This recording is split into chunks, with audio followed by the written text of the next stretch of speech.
like he's about a half yard short. Ball inside the 1. Johnson again. Yep. This time he is hit by Jack Reynolds and knocked backwards, if you can believe that. 11th play in this drive coming up.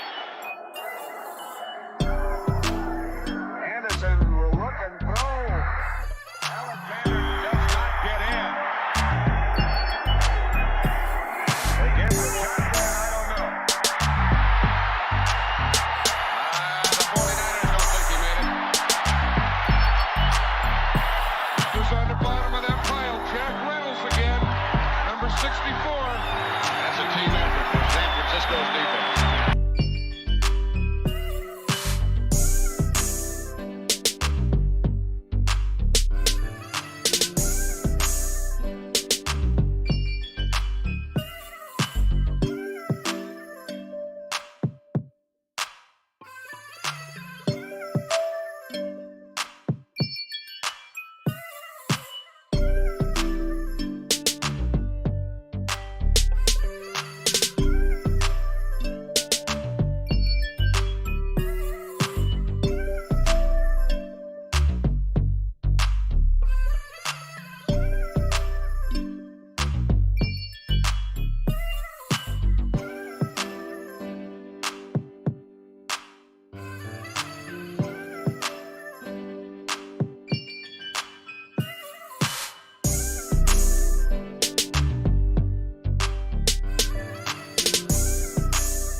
Craig Patterson's way to the goal line. He goes in for a 49er touchdown.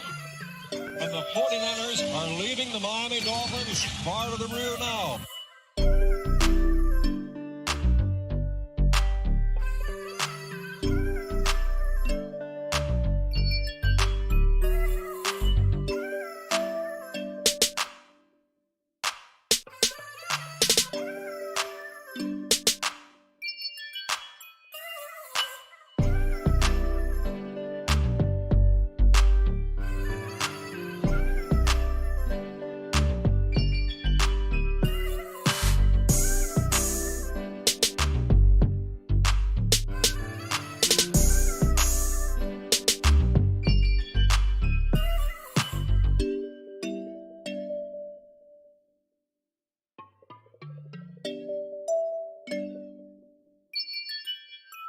Weiss has just set a Super Bowl record with 12 catches. He's in motion. Montana, touchdown, John Taylor.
This is complete domination. The 49er offense has beaten the Denver Bronco defense every way.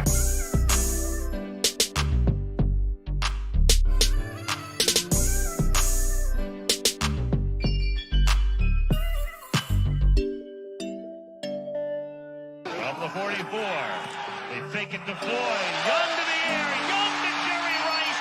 Touchdown, San Francisco. Well, that's quite a statement their defense made. To handle the middle of the football field, and Frank, I have dumbfounded as to what they're doing. Good move to the outside on Carrington.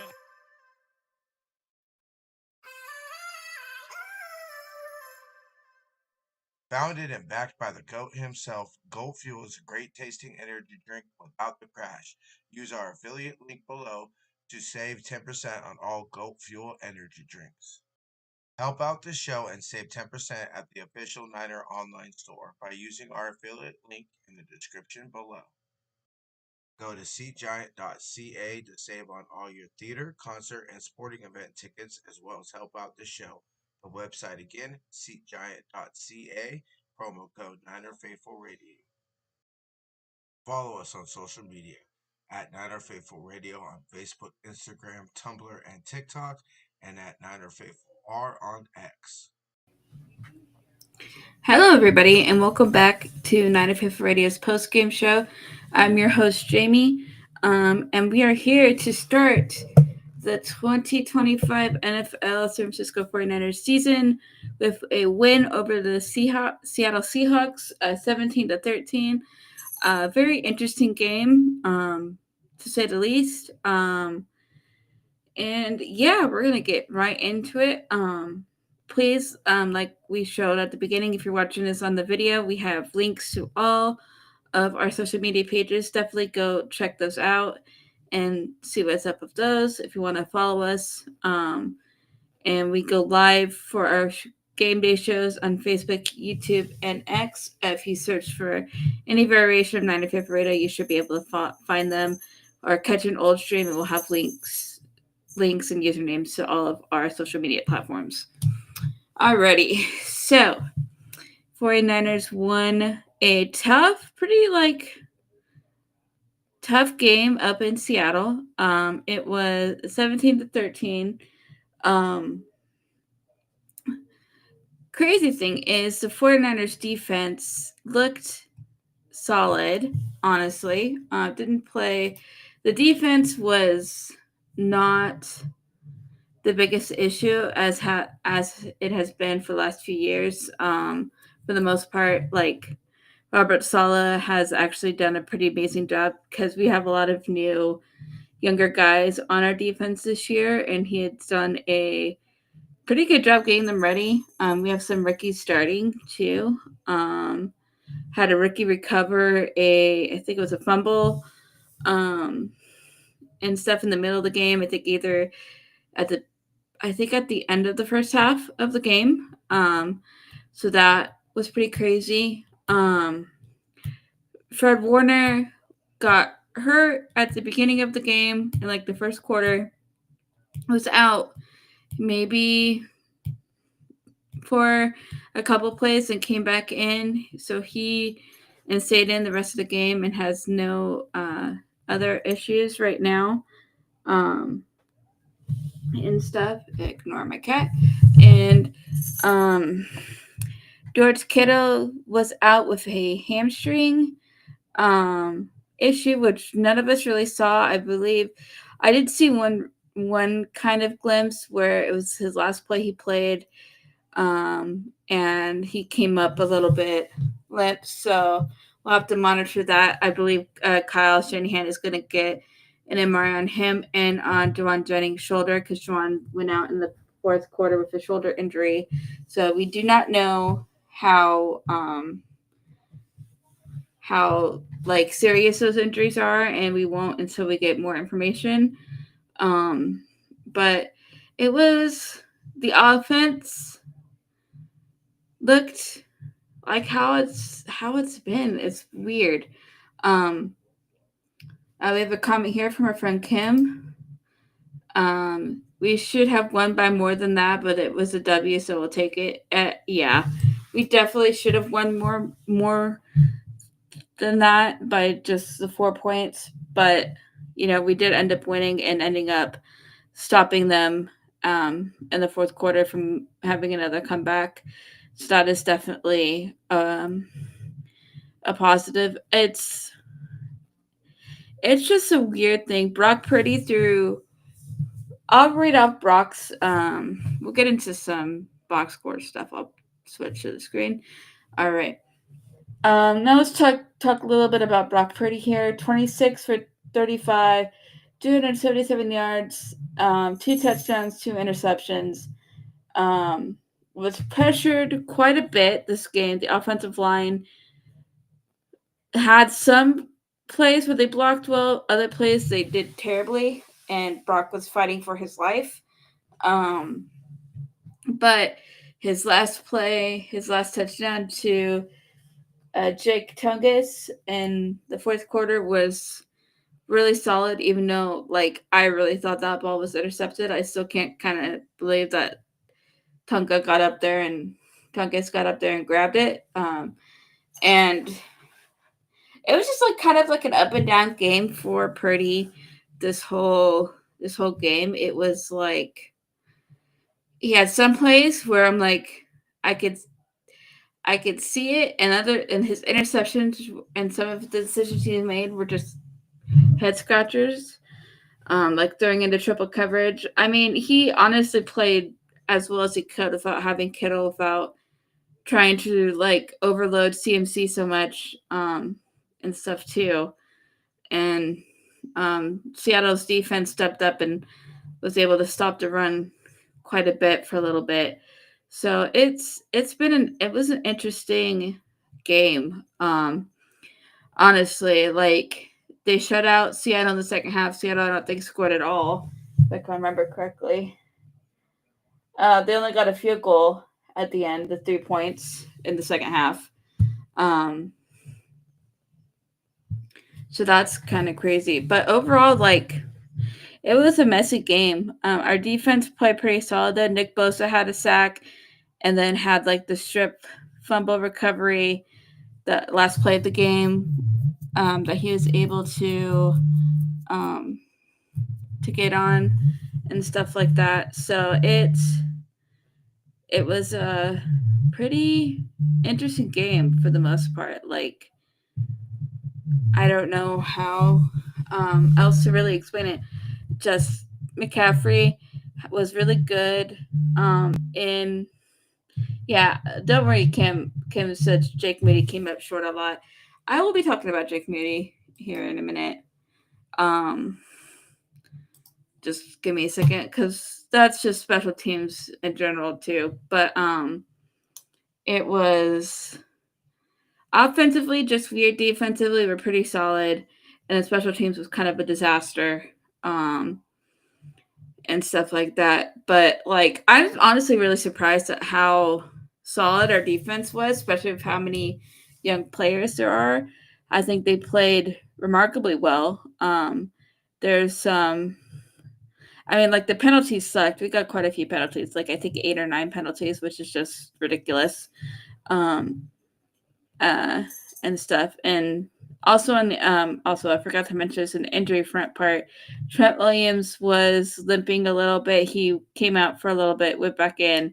So he played the rest of the game, but we'll have to monitor how serious all these injuries are, which we'll get more information soon.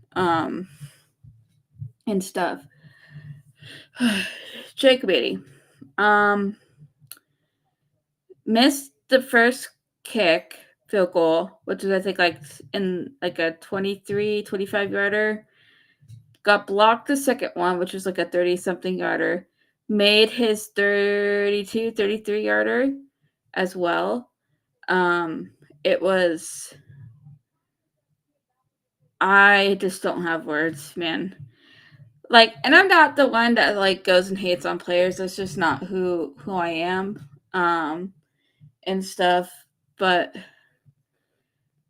and I feel for him, because I do think it is like it's got to be nerves or something, but I just don't understand how he's like, if this was an every once in a while miss, that's every player, but this feels too consistent. This is becoming like a very consistent problem.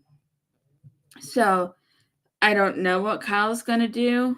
I think I already saw something where he's not going anywhere, which is like, I mean, we started the season. There's nothing we can do. So we might just have to ride it out this year. But,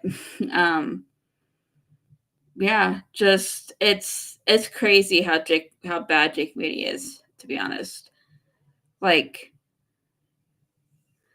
I just don't understand.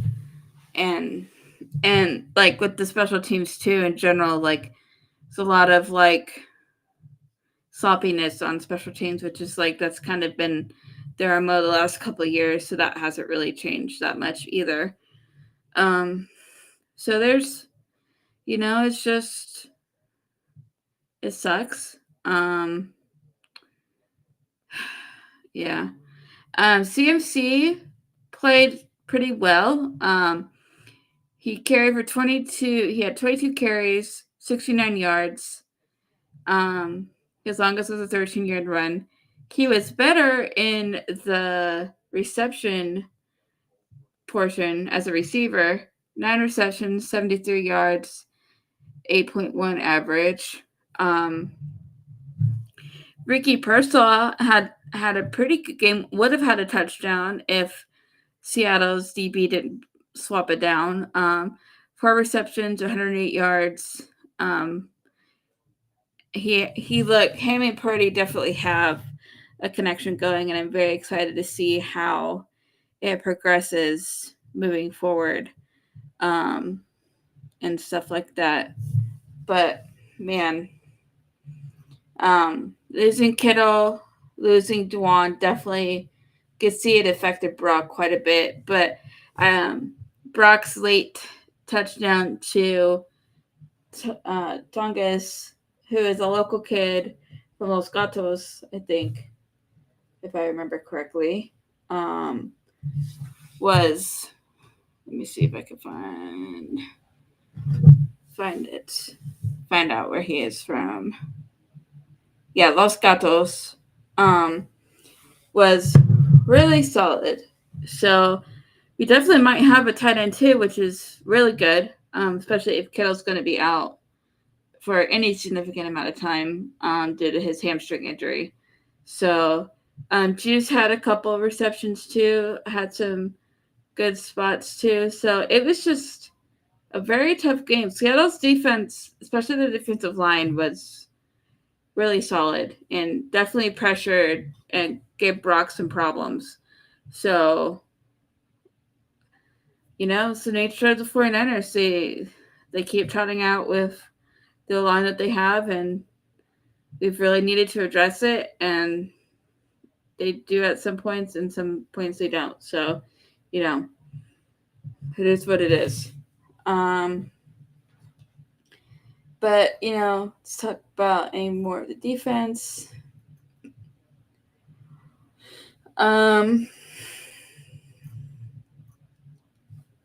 Fred Warner had 4 solo tackles, no sacks. Nick Bosa played really well. 6 solo tackles for loss, 2. Have 1 sack. 3 tackles for loss. 1 QB hit. He had the fumble recovery as well at the very end of the game. And overall, like, Nick Bosa looked like Nick Bosa. So whatever Robert Saleh is doing is definitely working. So hopefully that just keeps going. I was talking to our main guy earlier before the show, and he was saying it's crazy how much of Robert Saleh had an impact on our defense after he left, and he really did. And you could definitely see it. The fact that he was able in just an off season to get these guys looking as good as they do right now is crazy. So, yeah. Overall, like, it's week 1. Week 1's always kind of wacky. Everybody's trying to find their footing, get back into the groove of everything and stuff, and that's always something that we do have to consider. With week 1, we'll just have to see how it goes. Have to keep an eye on the injuries that have popped up, which is unfortunate. Never want to see injuries. I'm just thankful that for the most part, except for Kittle, everybody was able to come back into the game. Pooney came out for a little bit. Warner came out for a little bit. Like, Jennings also didn't come back in either. So him and Kittle are the 2 that I think are more severely hurt. McCaffrey lasted the whole game, even though he was like targeted quite a lot. So hopefully we're able to fix that because of my bad. Sorry guys. Because of I think it was him. Brian Robinson also came in and did some stuff too, which I hope we're able to integrate him more to take some of the heat off of CMC a little bit. Kim says, I also want to see CJ West ball out. Yeah, me too. I hope so too. This just makes me very hopeful with the defense that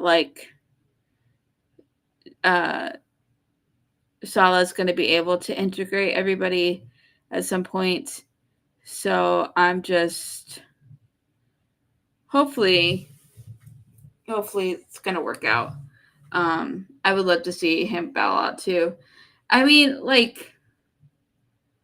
the defensive line at the end of the game came up when they needed to be, which I think is important. And all the younger guys, I think are coming together quite a bit. Like Ronaldo Green had some really good plays. I mean, there were some dumb penalties, but overall, a lot of positive stuff to say about the defense. Offense is still where the offense is, and we'll just have to see what ends up happening with the offense. Hopefully Kittle and Jennings injuries aren't too bad because we don't have Ayuk until probably I think week 5 or week 6. I'm assuming.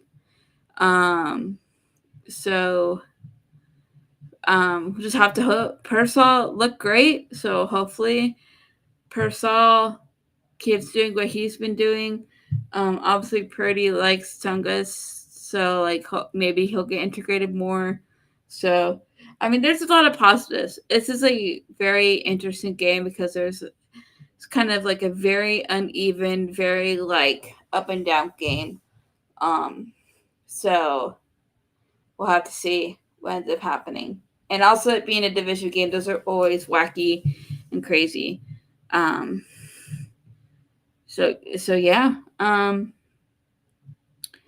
Kim or anybody else who's listening have any other comments that you would like to say? That's pretty much all I got right now. I try to leave a lot of the in-depth stuff for the guys on their Tuesday shows where they really break it down. I'm just glad that that they could. This shows that they can close games too, and stuff which I think is important. That we can still come in close and they were losing in the third quarter. It was 10-13 for the longest time. So Niners came back and was able to do their thing. So yeah. Alrighty, guys. Well, that's pretty much all I have for this game. At the top of the show, feel free to follow us. We're at 95th Radio pretty much anywhere, or 95th I think on Twitter or X, we're at 95th. Please feel free, comment, share the video, and stuff like that. And yeah, interact with us, guys. Excited for the season ahead. We'll see how it keeps going. It's definitely gonna be an entertaining season. We'll see. And yeah. Alrighty, guys. Well, I'll see you guys next week for the week 2 post-game show. And enjoy Victory Monday tomorrow. And as always, go Niners. I'll talk to you guys later.